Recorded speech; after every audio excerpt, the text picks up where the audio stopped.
शर्जील मेमन ने सिंध के 2 लाख खानदानों को मेरिट पर सोलर सिस्टम फराहम करने का ऐलान कर दिया। हैदराबाद में तकरीब से खिताब करते हुए बावर कराया कि सिंध में सैलाब मुतासरीन के लिए 21 लाख घर बनाए जा रहे हैं। 2 टोक पैगाम दिया कि लोग शौक से तहरीक चलाएं, मगर ये जान लें कि कैनाल नहीं बनेंगी। फॉर्म 47 वाले नहीं, फॉर्म 45 वाले हैं। शर्जील मेमन ने कहा कि वजीर आजम बिलावल भुट्टो का नारा भी लगा दिया। 2 लाख से ज्यादा घरों को, 2 लाख से ज्यादा खानदानों को प्योरली मेरिट की बिना पर पाकिस्तान पीपुल्स पार्टी की हुकूमत सिंध ये सोलर सिस्टम्स दे रही है। आज दुनिया की तारीख का सबसे बड़ा हाउसिंग प्रोजेक्ट गरीब आवाम के लिए मुफ्त में, वो चेयरमैन बिलावल भुट्टो जरदारी साहब का विजन, जिसको पूरी सिंध हुकूमत उसको पूरे करने में लगी हुई है।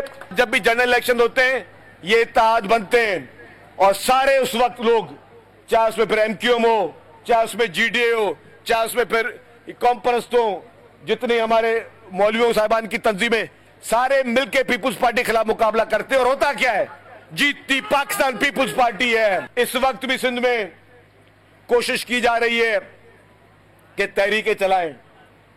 ओ भाई, किसके खिलाफ तहरीक चला रहे हो? कि जी वो कैनालों के खिलाफ तहरीक चला रहे हैं। भाई मेरे, पीपुल्स पार्टी की सिंध हुकूमत है और पीपुल्स पार्टी कह चुकी है कि कैनाल नहीं बनेंगे। अगली इलेक्शन में इंशाअल्लाह ताला वजीर आजम बिलावल इंशाअल्लाह ताला